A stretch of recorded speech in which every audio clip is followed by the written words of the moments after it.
amiga, professora Neide Zacarias. Ela é uma profissional da área pedagoga, especialista em educação, e ela sempre nos atende. Só não dá para atender quando já tem alguma agenda marcada. E ela veio juntamente com o nosso amigo Joãozinho, pastor Joãozinho. Joãozinho é o acompanhante esposo fiel, aqui acompanhando a esposa, a professora. Onde ela vai, ele está junto. Quando o pastor Joãozinho não pode estar presente, tem os seus sobrinhos, está aqui, Michel, Marlon, e eles sempre acompanham. Então, gente, a professora Neide, além de ela ser professora na área de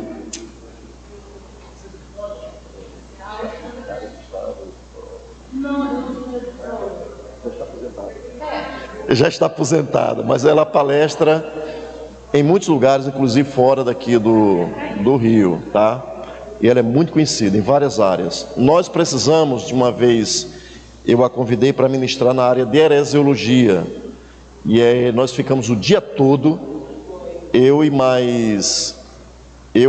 e mais 4 pastores, e foi uma bênção.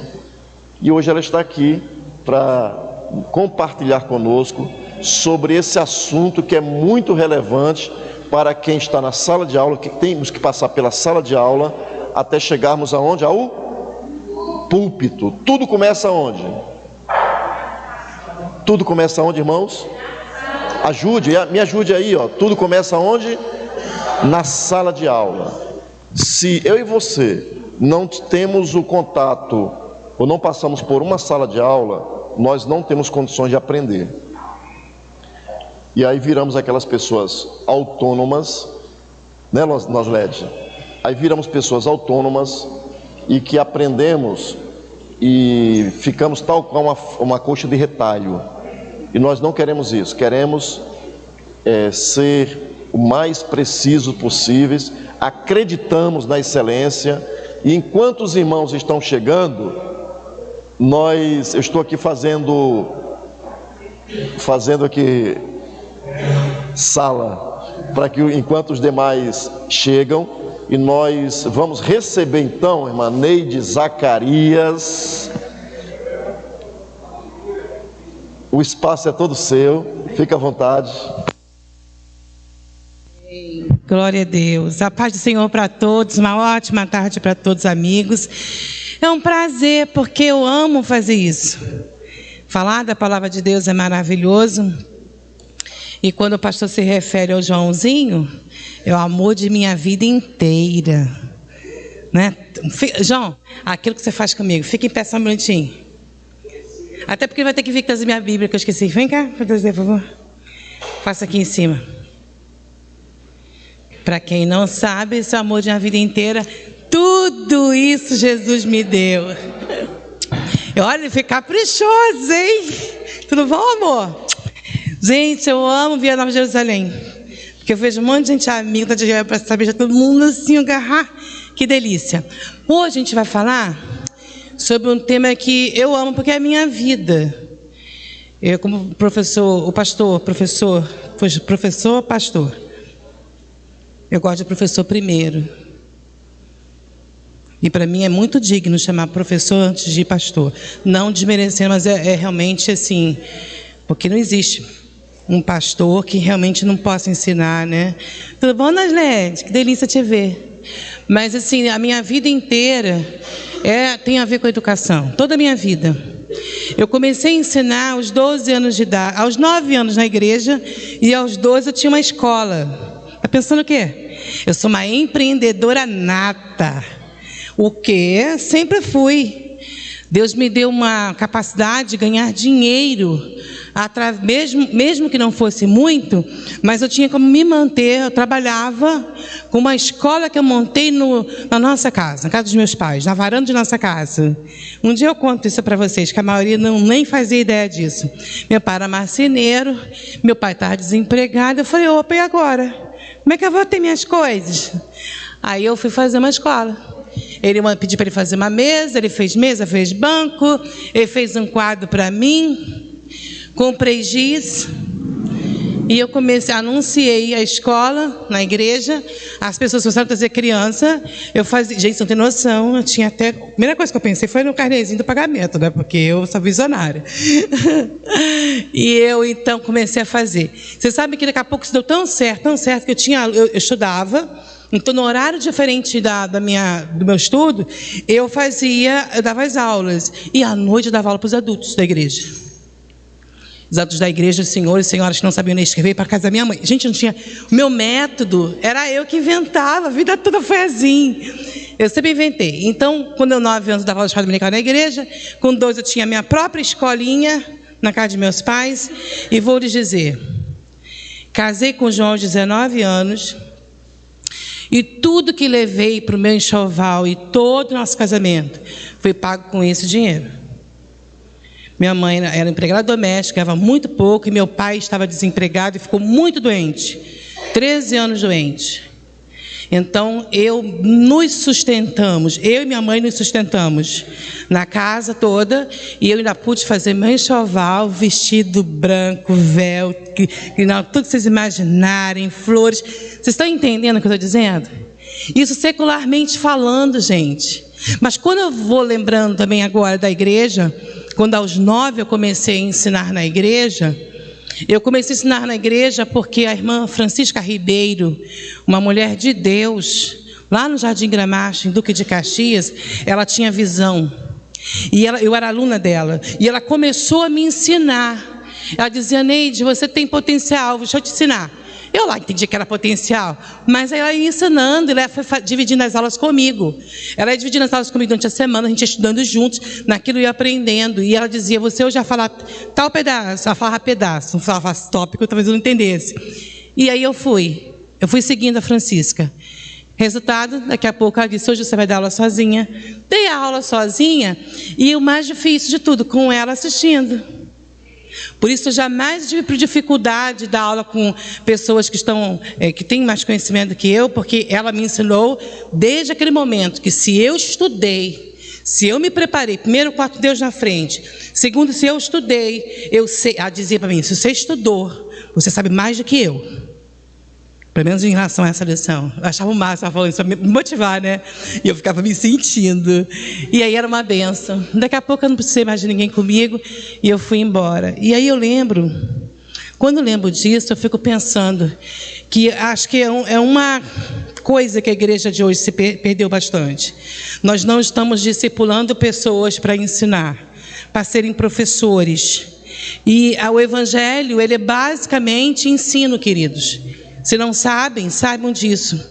Evangelizar requer que você ensine, requer que alguém ensine que hajam pessoas para aprender. Então o povo existe. A seara, a Bíblia diz que a seara é grande, então tem muita gente precisando aprender. Mas também diz que são poucos trabalhadores, né? E quando tem trabalhador, essas pessoas muitas vezes não estão capacitadas. Porque não se capacitam, porque a igreja não dá capacitação. E aí nesse momento, vamos parênteses para agradecer a Deus para a vida do pastor Dorivan. É um homem que tem visão sobre isso. É um homem que entende o que é o conhecimento, o que é o estudo, a necessidade de ter livros. Eu, enquanto eu pegava alguns livros para trazer para vocês, só como motivação, eu fiquei pensando assim, Dorivan, eu fiquei assim, se fosse Dorivan, eu tenho muitos também, mas eu fiquei assim, meu Deus, vou chegar lá e vai achar que só tenho isso. E eu sei que ele tem muitos, e eu fiquei pensando assim, quanta gente, alunos dele, já trabalhou juntos, fomos também professores do mesmo seminário, e às vezes a gente conversava e dizia, quando pede um livro, o aluno acha ruim, o aluno não quer, sabe, não quer livro, quer xerox, quer cópia, e a gente fica pensando assim, como é bom manusear o livro. Como é bom você saber que você abre o livro e está lá uma marquinha de que você escreveu alguma coisa, sabe? Em cima, do lado, puxa a seta. Você estudou aquilo. É muito gostoso tê-lo. Então eu valorizo muito, viu? Que Deus abençoe a sua vida. Ah, isso aí. Tem 3, hein? Tem 3 na fila. Vamos fazer em nome de Jesus. Um outro. Nós fizemos uma vez, né? Muito bem. Vamos começar então? O pastor já orou? Ah, eu pedi para alguém orar. Pode ser? Quem só me indica? Por favor. Seus olhos, vamos falar com Deus. Querido Deus, em nome de Jesus, nós oramos a Ti, suplicando, Senhor, a Tua boa mão estendida sobre nós, capacitando a Tua filha, que vai falar sobre esse tão importante assunto, esse assunto, Senhor, de relevância primais para a Tua igreja, para aqueles que labutam, Senhor, na área do ensino. Nós queremos aprender. Abre o nosso entendimento, Senhor, que possamos crescer na graça, no Teu conhecimento, com a ajuda da Tua filha, irmã Neide, guiada pelo Teu Espírito Santo. E todos dizem... Obrigada, querido. Amém. Glória a Jesus. Então, didática, da sala de aula ao púlpito. Se eu perguntasse para vocês assim, o que tem a sala, o que tem a didática com o púlpito? O que vocês me diriam?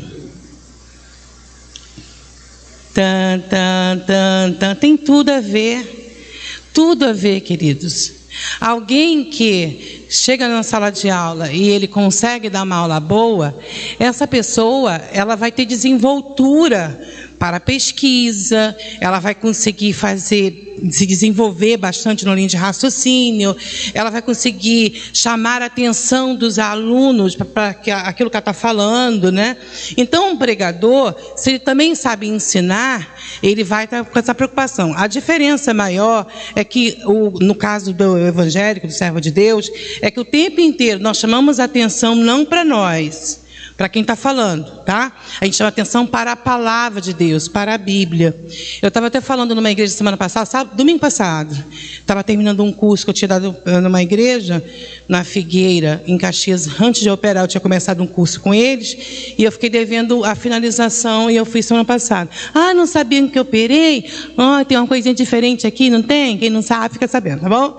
Eu fiz a tireoide, Deus me ajudou, me abençoou, que eu tive que tirar, abençoou, porque estava me fazendo mal, era uma necessidade. Então eu fui abençoada, certo? Porque o Senhor foi comigo. Foi muito difícil, mas o Senhor foi comigo e está sendo comigo. Eu estou ficando linda e maravilhosa. Daqui a pouco eu estou mais maravilhosa ainda, tá bom? Então eu fui lá terminar esse trabalho e eu falava com eles sobre a questão da didática, e eu dizia para eles que quando a gente está falando a palavra de Deus, sempre em relação à pregação ou em relação à aula em si, a gente tem que estar sempre trazendo para a Bíblia, para as coisas de Deus.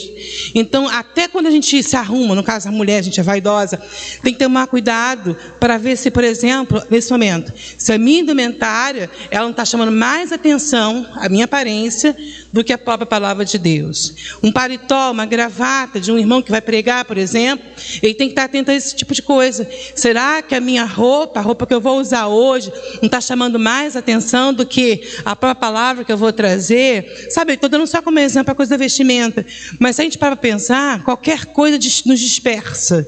Tudo nos dispersa, não é? É uma criança que andou, é um irmão que levantou, é uma água que a gente precisa tomar, é um banheiro, caiu alguma coisa no chão, a gente não é isso. Imagina alguém que está lá falando e com uma roupa tão colorida ou algo tão, sabe, tão diferente, que a gente fica assim, não consegue pensar muito, só fica focado naquilo. A gente tem que aprender a focar sempre na palavra de Deus. E isso é uma coisa importante. E tantas outras que a gente vai ver hoje. Mas acho que a primeira coisa que a gente tem que pensar, quando a gente pensa sobre a questão da didática, enquanto sala de aula, enquanto púlpito também, é entender o que a didática é. Quando eu falo didática, o que ela me lembra? O que vocês lembram quando a gente fala assim, didática? De pronto, vamos lá.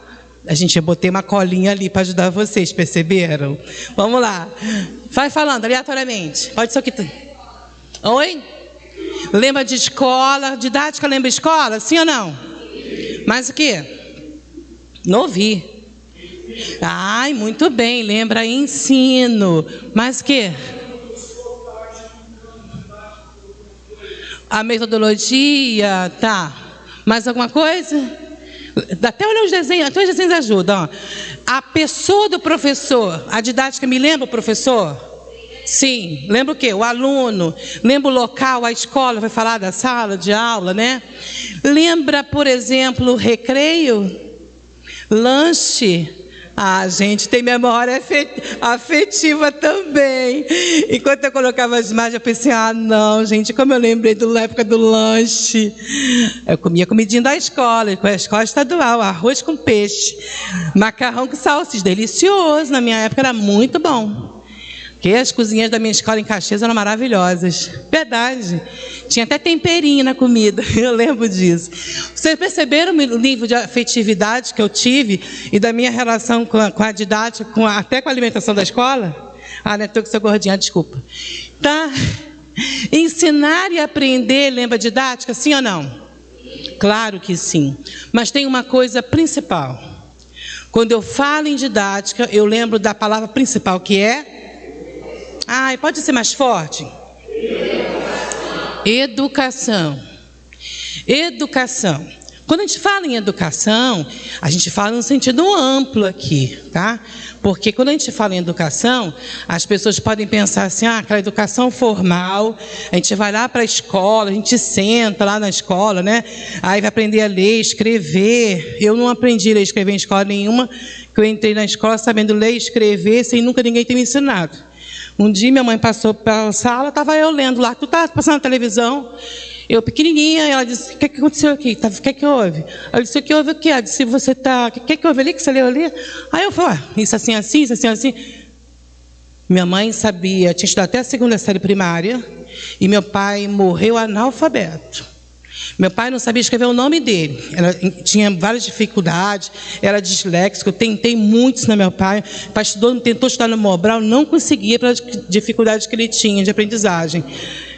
Então, meus 2 irmãos mais velhos que eu, nunca, jamais, em tempo algum, se importaram de me ensinar nada, que eles queriam brincar, que eram muito traquinas. Então, eu não tinha livros em casa, praticamente nenhum, não tinha material, nunca fiquei usando caneta, lápis, porque não tínhamos disponibilidade para isso. Éramos muito pobres. Mas um dia, ela passando pela sala, estava passando roupa no quarto. Passou pela sala, estava vendo televisão. Porque era só o que eu podia fazer, porque eu não podia andar de bicicleta, que ela dizia que eu ia quebrar a perna ou o braço. Eu não podia subir na goiabeira por causa da mesma coisa. E etc. Porque tudo isso meus irmãos faziam e se machucavam. Ela dizia, não, você não, minha boneca, você vai se machucar toda. Então eu ficava sentada, paralisada lá. Mas aí com isso eu fui aprendendo. Deus foi me ensinando, eu acredito. E um dia ela simplesmente me percebeu que eu sabia, me levou à escola, me arrumou correndo, a escola era 2 minutos da nossa casa, me levou lá, chegou lá, disse para a diretora que eu sabia ler e escrever. Ela não sabia que eu sabia escrever e nem eu sabia que eu sabia escrever. E de repente a diretora me botou numa sala, me botou no colo dela, lembra como se fosse agora. Me botou no colo dela. Ela disse, Neidinha, lê para ti isso aqui. Eu lembro que era um livro da Rapunzel. E ela leu, e ela me deu para ler, eu li em carreirinha, chama de carreirinha, né?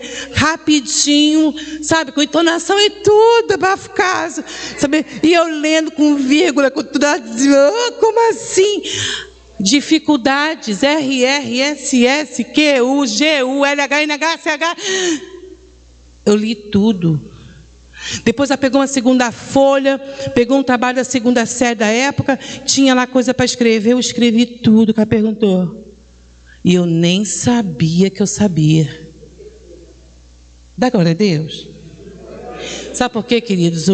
Quem dá isso é Deus. Se Deus não quiser, não adianta, vai estudar, igual meu pai tentou e não conseguiu. Mas com Deus a gente consegue.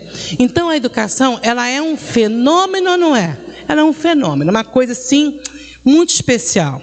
Mas a educação, ela tem a ver com a questão social, sim ou não? Claro, claro que tem. Ela é um fenômeno social, tá? Ela também é um fenômeno cultural? Com certeza. É um fenômeno psicológico, Vocês perceberam a minha alegria, não vaidade, mas a minha alegria em saber mostrar para vocês que eu sabia ler e escrever e nem eu mesmo sabia? Gente, é muito gostoso saber isso. Agora não importa muito, mas naquele tempo valia. Vocês não têm noção, na sala de aula depois, pequenininha, com um monte de gente grande lá, eu estudando lá, me acabando de saber, era muito gostoso. Ao mesmo tempo, se a pessoa não consegue, mexe com o psicológico dela, sim ou não? Sim. Frustra ou não frustra? Tentar e não conseguir. É psicológico também. Por isso que existe uma matéria chamada Psicologia da Educação. Tem outra que se chama Filosofia da Educação, Sociologia da Educação, que estuda a parte sociológica, psicológica e filosófica da educação. Tá? Mas aí a gente vai ver, a educação é um fenômeno histórico? Sim. Mas também pode ser religioso? Sim. Se a gente parar para pensar que agora somente tem mais, mas tem até a questão da filosófica que eu falei, só comentei, mas não quis botar, porque eu fiz, não caberia mais tanta bolinha. Mas aí eu pensei, social, histórico, cultural, psicológico, religioso. A educação é um fenômeno, olha só, que abrange muita coisa. Quando alguém está aprendendo, aprende tudo ao seu redor, o tempo todo, não? É preciso ir para a escola para aprender coisas?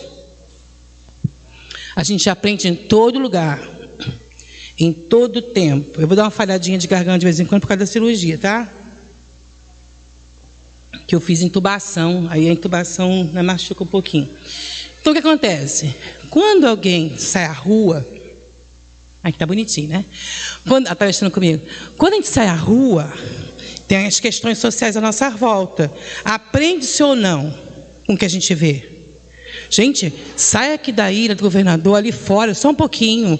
Você vai ver um monte de gente. Não precisa você ir para a Praça da Sé em São Paulo para você se ver pessoas se drogando, não, em qualquer rua. Mas sai um pouquinho aqui da ilha que você vai conseguir enxergar um grupo maior junto na rua, fazendo tudo que não deveria fazer. E você vai observar, porque parece que o insulano fica tão preso aqui dentro que ele não enxerga as suas próprias mazelas. Mas quando a gente sai, a gente acaba se deparando, Central do Brasil, sabe? Você começa a andar na cidade, você começa a perceber coisas que às vezes a gente aqui dentro da ilha não nota. E aí a gente começa a perceber que o lado social grita para a gente, sim ou não? Sim, gente. Vide a Ilha do Governador no sentido de que nós temos várias comunidades aqui dentro. Comunidades enquanto locais em que as pessoas passam necessidade, muita gente tem dificuldade de conseguir sobreviver. É complicado, porque não tem condição financeira muitas vezes. É um aglomerado de pessoas morando no mesmo espaço. Vocês sabem o que eu estou falando, é verdade. Isso são questões sociais, sim ou não? Sim. Então, a questão social ao meu redor faz eu aprender alguma coisa? Faz. Ou se não fizer, você não é gente. Se tem alguma coisa errada com você, se você olhar ao redor, vir alguém, um garoto na tua janela do teu carro pedindo R$1, agora não é mais R$1, né? Pedindo um dinheiro, alguma coisa, não importa se é para comer ou não, mas ele diz que é para comer, certo? Você não pensa um pouco? Eu chego no açaí um dia desse, tinha uma senhora, uma mulher, devia ter uns 30 e poucos anos, com um bebê no colo, e ela me pedindo dinheiro para comer. Eu fiquei muito compadecida. Muito compadecida. E quando eu olhei a criança, ela estava muito limpa, a criança bem limpinha, bem arrumadinha, porque o que mais chama atenção é quando a criança não está. Então eu vi a criança limpa e eu pensei, ela deve estar mesmo desempregada, passando dificuldade. Mas aí eu fiz a doação, que meu coração dizia para fazer. Mas em algum momento você pensou, será que eu devo doar? Isso é questão social? É. Será que devo? Será que vai cheirar? Será que vai gastar com outra coisa? A gente começa a pensar, não é? O que faz a gente pensar isso aí? É a educação. A gente começa a ser educado para essa sociedade. Não importa se você vai doar ou não, essa não é uma discussão que a gente está fazendo agora. A questão é, cada um de nós, quando se defronta com uma situação dessa, a gente não para e analisa isso? Para analisar a situação, eu tenho que ter algum tipo de educação sobre aquilo, tenho que ter algum entendimento sobre isso. Então, a parte social, ela influencia na educação. Certo? A parte cultural. A gente entrou agora em junho, e no Brasil, lá no Nordeste, o que mais tem agora? Está na ponta da língua, né? Por que será? as chamadas festas juninas. Festa junina no Nordeste do Brasil, os amigos que sabem, entendem muito bem que lá tem dança, mas o quê? Danças, comidas típicas, não é? Roupas típicas também, e tem uma questão religiosa, inclusive, muito forte, não é? Então aqui a gente já pode matar duas coisas, parte cultural e religiosa. Sim ou não? Tem uma aprendizagem nesse período, tem o tempo todo, mas nesse período de época do frio, chama assim, época do inverno, principalmente no junho, lá especificamente falando, mas também no Brasil inteiro, que a gente tem televisão, a gente vê, mas lá especialmente falando, tem uma influência grande da educação religiosa, tem ou não tem? Por detrás de toda uma situação de dança, de comida, etc., a gente tem uma religião impondo ali também sua posição, certo?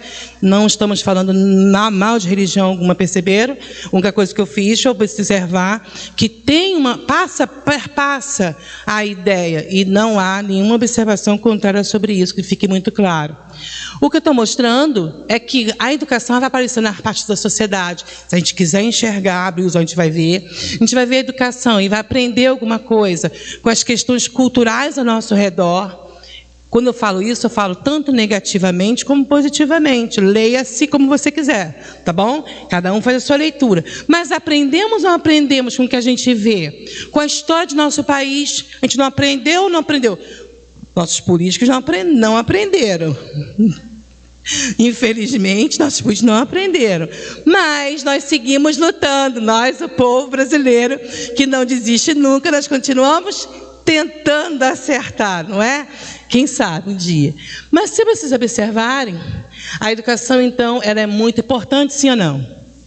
Sem dúvida nenhuma. Sem dúvida nenhuma. Então a educação se dá em qualquer lugar, em qualquer tempo, e pode ser feita por qualquer pessoa, sim ou não? Sim. Uma criança ensina outra criança? Claro, gente.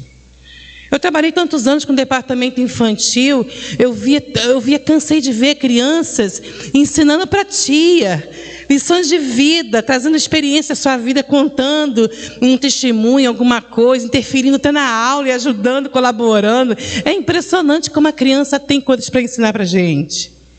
Sabe, adolescente, jovem, cada um de nós tem experiências de vida só por nós mesmos, que muitas vezes a gente consegue ensinar o outro, nem mesmo que a gente não tenha essa pretensão. Sai, naturalmente, vai passando adiante, certo? Mas aí os pais, os avós, os mais antigos, esses então não tem nem o que dizer, né? Tem muito que nos ensinar. Infelizmente, a sociedade brasileira, ela não foi ensinada, produzida para que a gente realmente respeite os mais velhos, mas a Bíblia vai incentivar o tempo inteiro sobre essa questão das pessoas mais velhas serem mais sábias, porque passaram, obviamente, por muito mais coisas que nós. Então, nós podemos aprender com elas, né, Joãozinho? Agora estou na fase, estou aprendendo com o Joãozinho. Ah, desculpa, eu sou mais nova. Ah, não vou rir? Poxa, parece não, gente, sou mais jovem do que o João. Então vamos lá, Efésios capítulo 4, de 10 a 12. Vocês podem ler para mim, que me descansa? 1, 2, 3.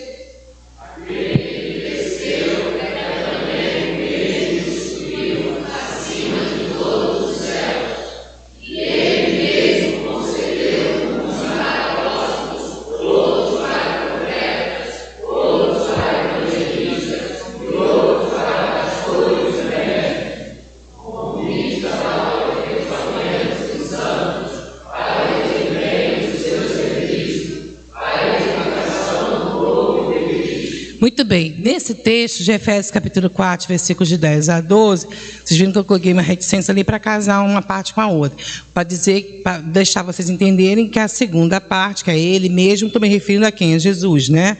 Que desceu, só para os irmãos não perderem a noção de quem está se falando. Então o apóstolo Paulo está falando que que o Senhor ele concedeu algumas características específicas para algumas pessoas dentro do trabalho da igreja. A igreja agora já era formada, já estava começando, e aí eles começam a se organizar e o Senhor separa. Apóstolos, ele vai falar só os coloridos: apóstolos, profetas. Observe que eu coloquei em cor colorida, para que em colorido vocês prestarem atenção. Apóstolos, profetas, evangelistas, pastores e mestres. E na igreja hoje a gente tem até outros nomes, mas esses são os biblicamente falando, que a gente entende como é o básico, é o correto, tá? Então a gente segue essa linha de ministério, certo?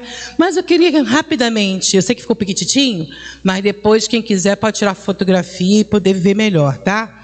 Mas observem, por exemplo, eu separei só os coloridos, que a gente não vai ter tempo de ver tudo, mas eu botei lá assim, ó, apóstolo, é para vocês conseguirem enxergar no todo. Apóstolo, tem várias coisas que eles fazem, mas tem lá assim, eu estou atrapalhando você, né, atrapalhei você quando eu vou para lá, né?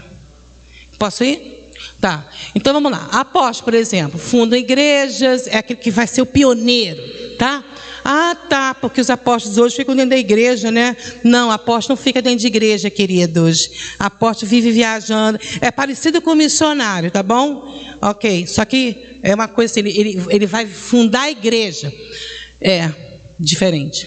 Identificam e ativam potencial. Ele viaja, claro que ele ouve a voz de Deus, sente no coração, vai para tal lugar, X lugar. E chega lá, ele observa o ambiente, a questão social, política, o lugar, você tem com o seu povo, a parte cultural, ele se infiltra. Sabe o agente secreto? Sabe, né? 007? Tá, 009. Então vamos lá. Aí vai lá, ele vai observar se dá para abrir igreja ou não. Descobre que dá. Ah, tem um povo ali que tem sede. Então ele começa a ver local, onde que tem igreja já, onde não tem igreja, onde que é interessante fazer, tem terreno, não tem terreno, tem lugar para fazer. Aí ele já começa a analisar. E aí ele abre igreja. Ele mantém a igreja na base correta da sua fundamentação pela palavra.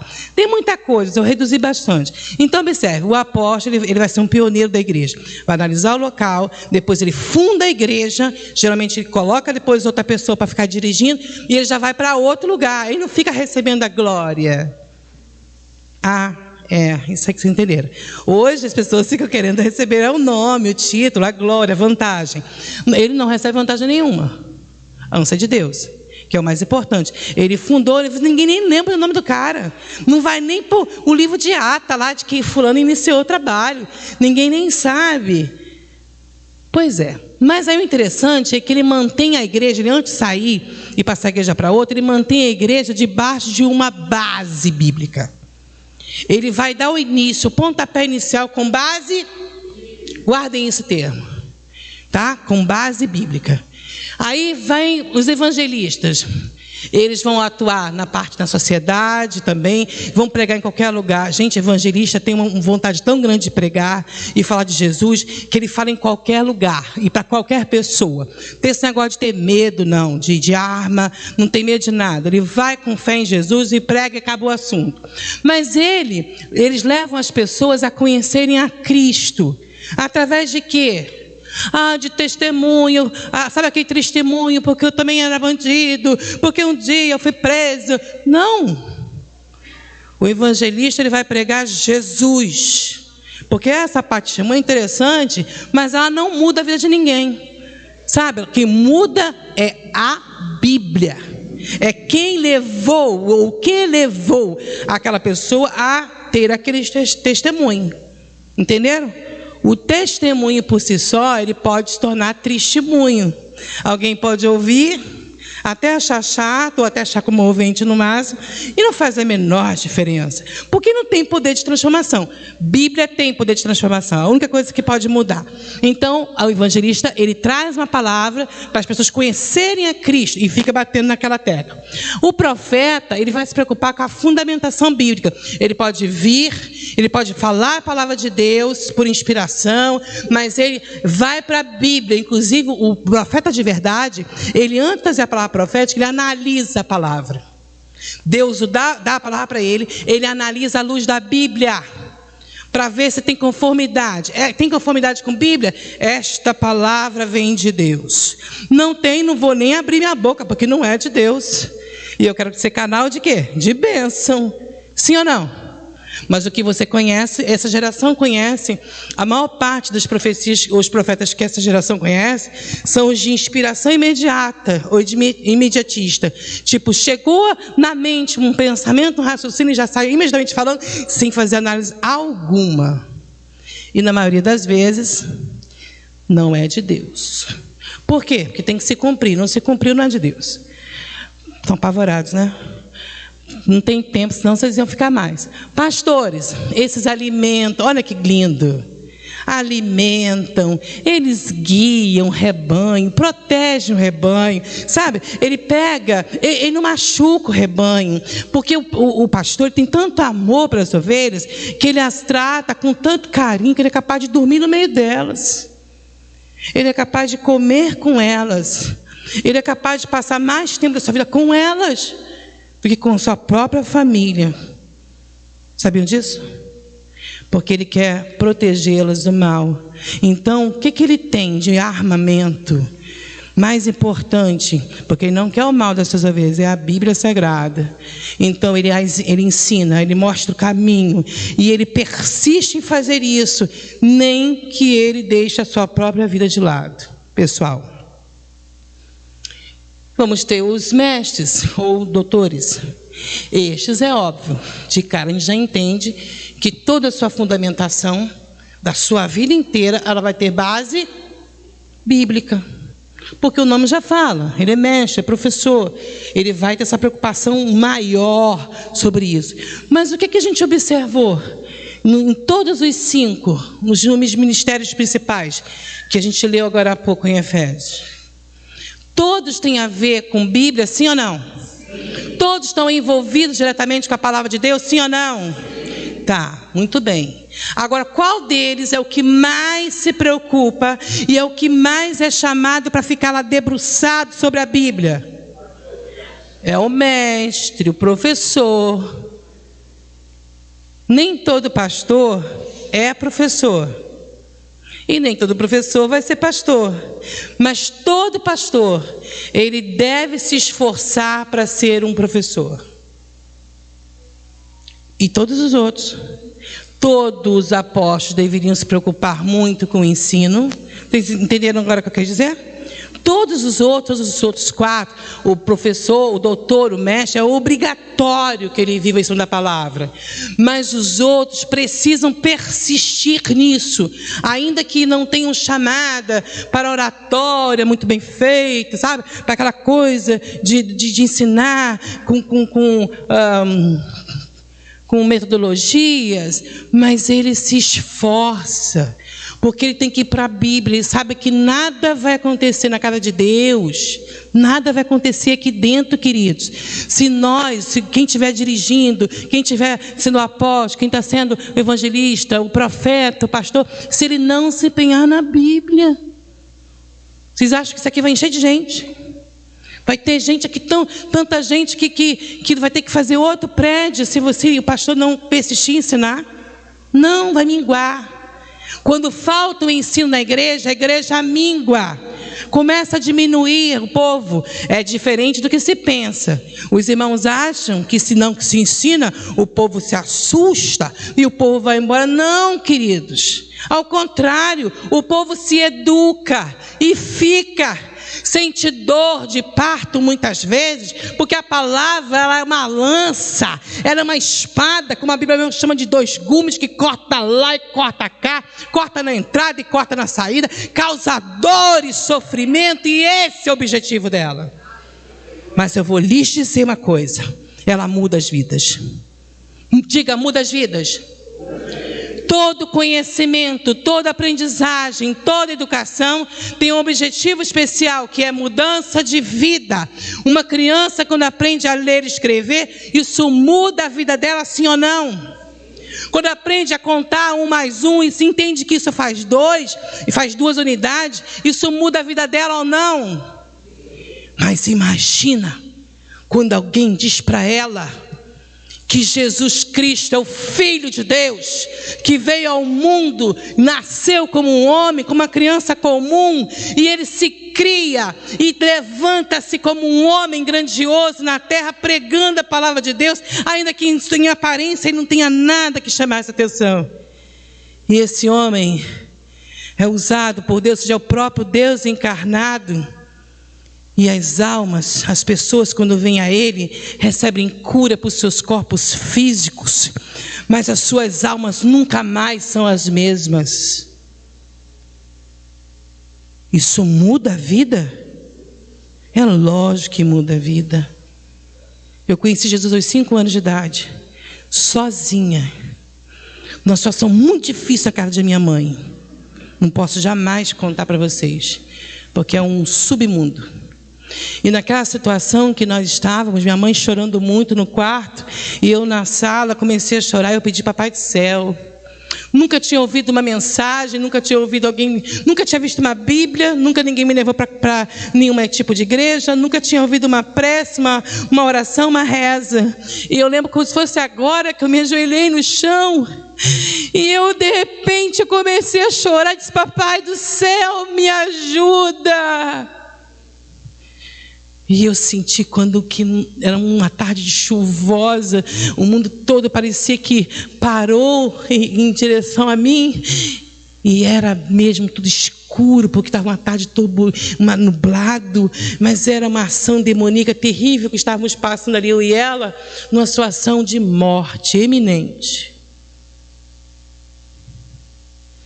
Eu sabia que íamos morrer naquela hora, eu e ela, e era para isso a situação. E eu lembro que quando eu fiz isso, na minha inocência, mas na minha fé de criança, porque eu sabia que tinha que ter um Papai do Céu, não que alguém ficasse pregando, mas porque existe uma coisa chamada razão no ser humano, inteligência, e ao olhar mar, planta, animais, eu sabia que tinha que ter alguém maior do que meu pai e minha mãe aqui na terra, alguém que cuidava da gente. Perceberam o nível de ignorância espiritual que nós vivíamos? Mas o Senhor decidiu se esclarecer a mim.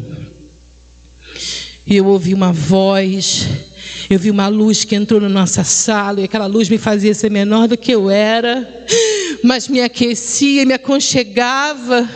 E o Senhor dizia, naquela voz eu ouvia dizer várias coisas, coisas que eu vivo até hoje, inclusive.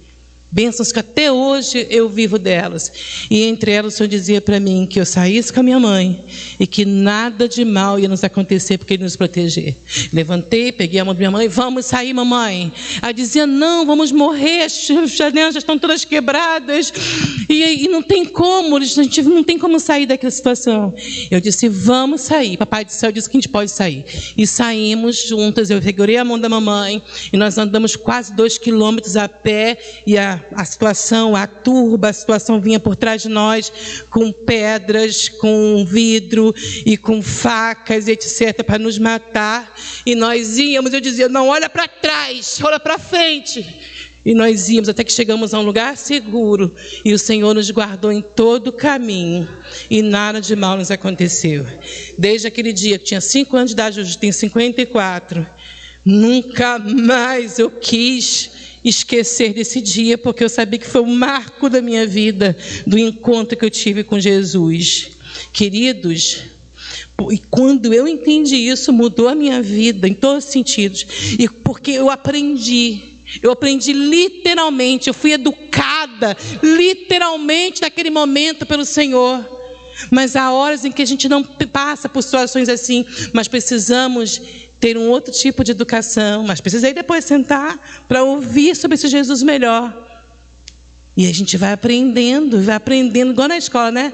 Vai subindo degrauzinho para a gente aprender. Aí antigamente chamasse séries, né?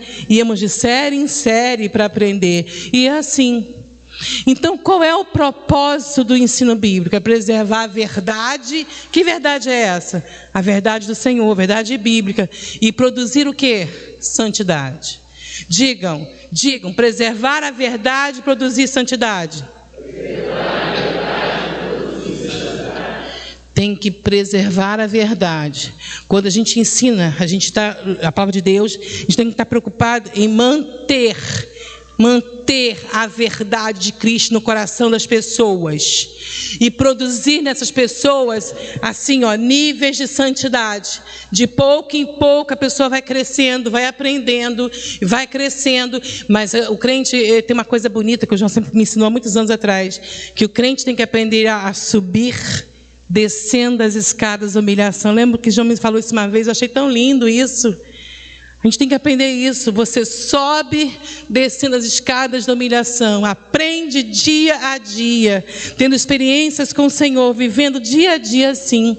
Então o professor, por mais que ele saiba, por mais que ele estude, por mais especializações que ele tenha, tem mestrado, tem doutorado, ele pode ter, sabe quantos pós-doutorados ele tiver na área de educação, tanto na igreja, tanto falando no sentido de seminário, como no mundo, estudando, mas para pensar, nenhum conhecimento sem o Espírito Santo ele vai ter valor, queridos. Sabiam disso? Não adianta. Pode ter o conhecimento que for secular, pode estudar teologia a vida inteira, fazer vários seminários, mas ao falar, se não tiver Espírito Santo de Deus com ele ou com ela, queridos, não há convencimento algum. Nada vai acontecer na vida de vocês. Sairão como chegaram, porque precisa que quem esteja falando tenha Espírito Santo, tenha vida com Deus, e quem está sentado queira receber dele. Isso é muito sério. Tem gente que ensina na igreja achando que está ensinando alguma coisa sozinho. Ele é o capaz. Não somos capazes. Se não for o Espírito Santo, o professor invisível da igreja, não sai nada. Mas o que é didática, então? Didática, ela é uma ciência, ela é uma arte e ela é uma técnica. A didática, ela como ciência, irmãos, ela vai passar princípios chamados científicos, tá? Ela vai ter leis, existem leis que regem a didática. Ela, como arte, ela vai ensinar prática, como ensinar, o que dizer, como se movimentar, como se portar diante das pessoas. Tudo isso a arte da educação vai ensinar. Mas é muito importante perceber que ela vai ajudar na comunicação dos conhecimentos, fazer com que o conhecimento, através, por exemplo, da metodologia, chegue até as pessoas. Eu estou usando aqui vários, eu deixei até alguns aqui para vocês observarem, tá? Ela utiliza métodos, recursos. Uma pessoa não pode só, quando vai falar da palavra de Deus, apenas falar. Ela tem que ter vivido aquilo, tem que ter conhecimento daquela palavra. A palavra primeiro tem que falar com ela, e ela precisa trazer coisas, alguma coisa para chamar a atenção das pessoas, porque cada um tem um tempo de aprendizagem. Uns aprendem mais rápido, outros aprendem mais devagar. Você vai na escola dominical, a revista? Aí de tempos em tempos ela retorna, transformadinha assim, né? Mas se você prestar atenção, quem dá aula de escola dominical há muitos anos, percebe que são praticamente os mesmos assuntos. Às vezes que tem uma editora que modifica alguma coisa, mas se sair da ideia principal bíblica, já muda tudo. É impressionante. Tá? Modifica tudo. Então, se eu penso em ensinar, se eu penso em ter alguma atividade na igreja com ensino, olha o que o texto diz, Romanos 12, 7.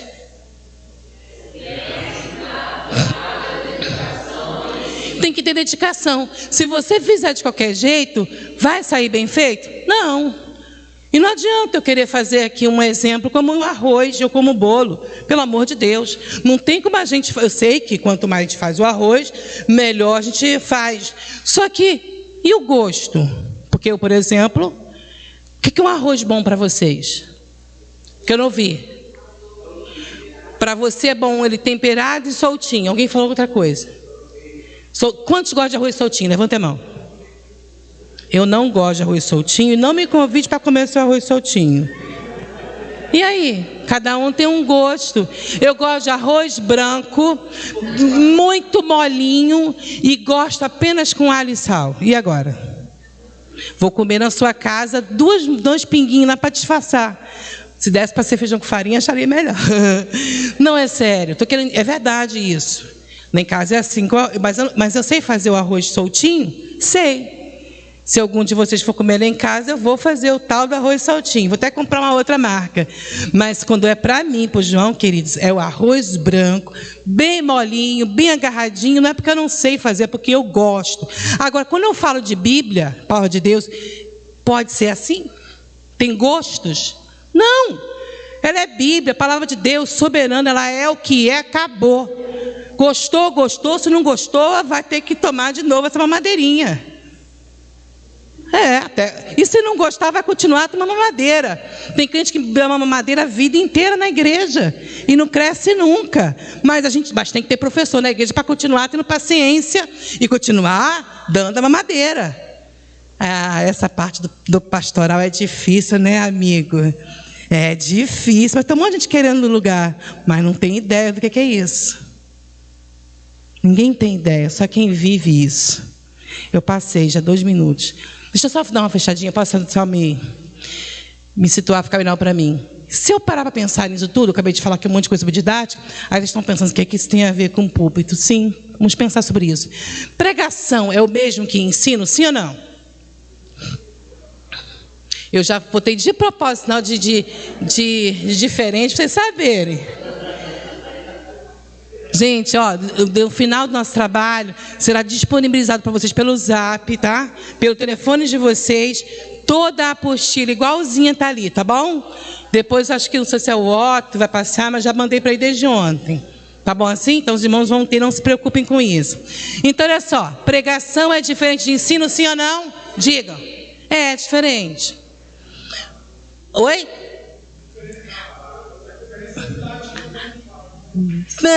Não chega a ser a didática. Mas vamos lá. Mas eu entendo. Vamos lá. São mais os métodos. Então vamos lá. As duas coisas, tanto a pregação quanto o ensino, vai comunicar verdades bíblicas. Não estou falando de ensino bíblico, certo? As duas vão ensinar a Bíblia? Sim ou não? Mas a forma, isso que está querendo dizer, o modelo, a forma é diferente? É, porque tem objetivos diferenciados, certo? Geralmente a gente ensina para quem já conhece. Ensina para quem conhece. Mas geralmente é assim que acontece. Mas na pregação da palavra, você não sabe quem está na igreja. É uma das coisas. Você não sabe quem está ali. Ainda mais nós. Eu, então, que falo em muitos lugares, eu falo em muitos lugares. Então, tem igreja, aqui, por exemplo, se eu vier, mesmo que eu vinha falar, já falei algumas vezes aqui, com o pastor Donifan, eu conheço a maioria de vocês, até porque nós já ficamos aqui um período com vocês. E hoje a gente conhece o Tempo Central, da rua, dos cursos, etc. Mas, mesmo assim, eu não tenho capacidade para saber quantos que estariam visitando naquela noite, porque eu não tenho essa capacidade de conhecer todos aqui. Mas as igrejas que eu nunca fui na minha vida, piorou mais ainda, não tem noção, certo? Não tem noção. Então, quando eu faço uma mensagem para a igreja, a gente tem que imaginar que eu tenho um grupo, uma clientela, a gente chama de clientela, vasta, misturada. De igreja pequena a igreja grande, eu vou ter gente, não sei, eu posso ter gente lá de todos os gêneros. Eu digo enquanto conhecedor ou não da Bíblia, entenderam? Tá bom, ficou muito claro, então tá bom. Então eu tenho que tomar muito cuidado com isso. A forma como eu vou falar, um professor, ele pode utilizar-se muito mais de metodologias. Ele pode, se tiver uma sala, ele pode usar muitos. Aqui eu lembro quando eu dava aula antigamente, muitos anos atrás, quando eu vim para cá com o João, eu lembro de uma classe que eu ficava aqui, isso aqui era diferente, tinha banco de mulheres aqui. Eu lembro que eu ficava numa classe, lembra com a Antônia? Ficava aqui com linda de Jesus. Antônia, a gente não dava aula juntas, Antônia? Falava assim, a gente dividia a aula juntos, dava, meu amigão, isso aí. A gente dava ali, lembra? Se depois alterou, a gente foi lá para trás. Então, assim, quando a gente não tem sala, a gente leva uma coisa como essa, por exemplo, né? Isso aqui seria um álbum seriado, ele me ajuda muito, porque eu posso ter, desde a aula toda em cartaz, eu levava. A gente usava na mão, segurando, lembra, Antônia? Como a gente também tem a questão da flanelógrafo, que é uma imagem que a gente coloca atrás, um pedacinho de lixa, que chama isso, né, João? Lixa, que eu estou usando. Eu fiz de propósito assim, com 2 partes, para os irmãos verem que é possível. E esse aqui é um quadro de pregas. Então, dá para dar aula com o flanelógrafo, com o quadro de pregas, depois a gente pega, não tem problema não, tá?